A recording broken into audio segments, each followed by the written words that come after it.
Hello friends, how are you. और मैं तो यहाँ पे बढ़िया हूँ और मुझे लगता है कि आप लोग भी बढ़िया होंगे। तो चलिए आज डिस्कस करते हैं क्या इंपॉर्टेंट इश्यूज पे। और उस इशू का नाम है बुलडोजर जस्टिस या बुलडोजिंग जस्टिस पे। तो पिछले हफ्ते ऑनरेबल सुप्रीम कोर्ट की जो खंडपीठ थी उन्होंने एक डिसीजन दिया है कि ये जो कुछ राज्यों के द्वारा जो बुलडोजिंग जस्टिस का काम किया जा रहा है वो अनकॉन्स्टिट्यूशनल, अनार्कियल और बहुत ही आपत्ति भरा है। इस खंड सुप्रीम कोर्ट की खंडपीठ जिसमें honourable justice B R Gavai sahab थे और honourable justice K V Viswanathan sahab थे, उन्होंने इस पर डिसीजन देते हुए कहा है कि जो ये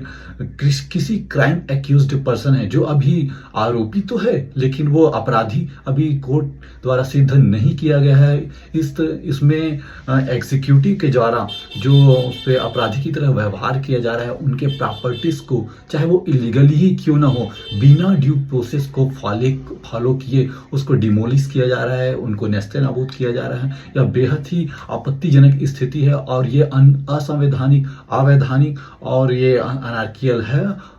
तो असंवैधानिक इसमें इस तरह से है कि हमारे भारत के संविधान में सभी को एक फंडामेंटल राइट्स मिली हुई है।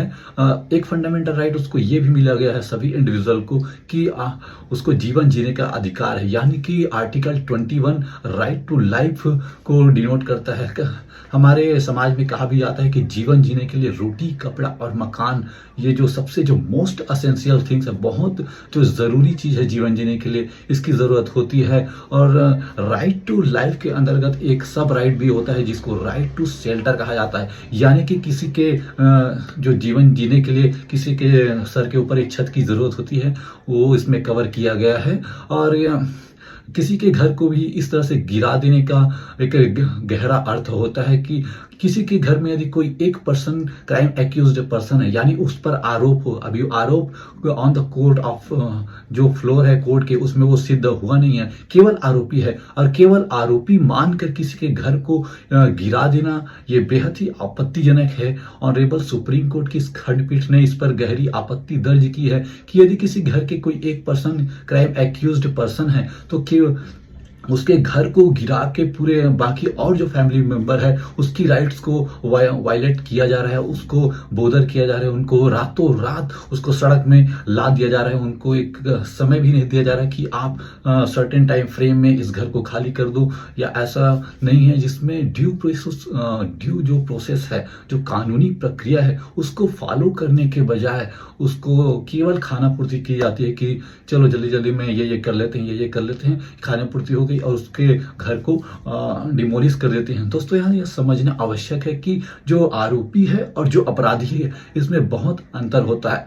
आरोपी वो होता है जिसपे आरोप लगाया जाता है, जैसे कि मैं किसी को कह सकता हूँ कि जो पर्सन ए है वो ये फला फला चोरी कर लिया मेरा, लेकिन ये केवल महज आरोप है। यह अपराधी तब बनता है जब उसको ये जो आरोप है उसको कोर्ट के फ्लोर में, मतलब कोर्ट के द्वारा यह सिद्ध कर दिया जाए कि हाँ भाई पर्सन ए इस पर्सन का ये सामान चोरी कर लिया, या ये क्राइम कर लिया, ये क्या क्राइम कर लिया है। जब तक वो सिद्ध ना हो तब तक किसी जो क्राइम एक्यूज्ड पर्सन है उसको अपराधी की तरह ट्रीट नहीं करना चाहिए, ये कोर्ट का कहना था। और दूसरा जो एक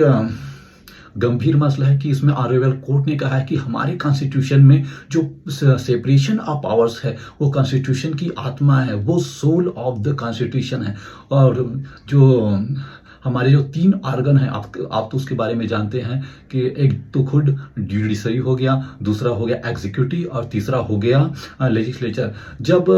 लेजिस्लेचर काम करता है तो उसमें लॉ बनाता है कि हम ये लॉ बना रहे हैं, ये काम करना है, और उसको इम्प्लीमेंट करने की जिम्मेदारी एग्जीक्यूटिव की होती है, यानी कि जो मैदानी अमले होते हैं वो एग्जीक्यूटिव का पार्ट होता है। लेकिन यहाँ पे मैदानी अमले के द्वारा यह किया जा रहा है कि किसी जो क्राइम एक्यूज्ड पर्सन है उसको पहले ही आरोपी मान लिया जा रहा है, यानी कि जो काम जुडिशियरी कर दी, जो काम कोर्ट का है कि किसी जो नेचुरल जस्टिस को, किसी दोनों पक्ष को सुनने के बाद वो कोई डिसीजन पे पहुंचती है, लेकिन यहाँ पे एग्जीक्यूटिव ये काम अपने स्तर पे कर रही है। तो इसमें कोर्ट ने गहरी आपत्ति जाहिर की है और कहा है कि यह जो पावर ऑफ सेपरेशन है उसके बिल्कुल ही उलट है और ऐसा नहीं किया जाना चाहिए। तो और तीसरी बात इसमें निकल के ये आ रही कि ऑनरेबल सुप्रीम कोर्ट ने कहा है कि ये जो मसला है उसको बहुत जल्दबाजी में किया जा रहा है। इसमें क्राइम एक्यूज्ड पर्सन के घर को तोड़ने का काम ड्यू प्रोसेस यानी कि कानूनी जो प्रक्रिया है उसको केवल खाना पूर्ति के लिए किया जा रहा है, लेकिन इसको पूरी तरह फॉलो नहीं किया जा रहा है। कोर्ट का कहना था, ऑनरेबल सुप्रीम कोर्ट का, कि इसमें क्राइम एक्यूज्ड पर्सन को एटलीस्ट 15 डेज का जो टाइम पीरियड है उसमें दिया जाना चाहिए कि आपने ऐसा ऐसा काम किया है, आपने इलीगल कंस्ट्रक्शन किया है, आपने इंक्रोचमेंट किया है, तो आप इसमें अपना जवाब दावा दे। और इसमें जो एजेंसीज है, राज्य सरकारें हैं, उसको भी वेट करना चाहिए कि उसका जवाब आए, उसका जवाब संतोषप्रद हो ना हो, उसके बाद एक्टिविटी करनी चाहिए। लेकिन इसमें जो राज्य सरकारें हैं उसमें तत्परता दिखाती है और जो उसके ऑफिसर्स हैं वो इसमें इन्वॉल्व होते हैं। तो इसमें कोर्ट ने कड़ी फटकार लगाई है और कहा है कि ऐसे अधिकारियों को ड्यू प्रोसेस के अंदर काम करना चाहिए। यदि वो ड्यू प्रोसेस में काम नहीं करते हैं तो जो घर डिमोलिश किया जा रहा है, जो घर को नेस्तनाबूद किया जा रहा है, उसकी भरपाई उनके पर्सनल सैलरी से, उनके वेतन से किया जाएगा, ना कि इसका बर्डन स्टेट के जो एक्सचेकर है उसके रेवेन्यू से जो क्राइम एक्यूज्ड पर्सन को के घर को जो डिमोलिश किया जा रहा है उसको पेमेंट किया जाएगा। इसमें चौथा मसला है क्रिमिनोलॉजी का। क्रिमिनोलॉजी होता है अपराध शास्त्र। अपराध शास्त्र कहता है कि दंड उसी को मिलना चाहिए जो अपराधी है, लेकिन यहाँ पे बात हो रही क्राइम एक्यूज्ड पर्सन, केवल एक्यूजन लगा है, केवल आरोप लगा है कि हाँ भाई फला या फला आदमी उस पर ये आरोप है, लेकिन ऑन द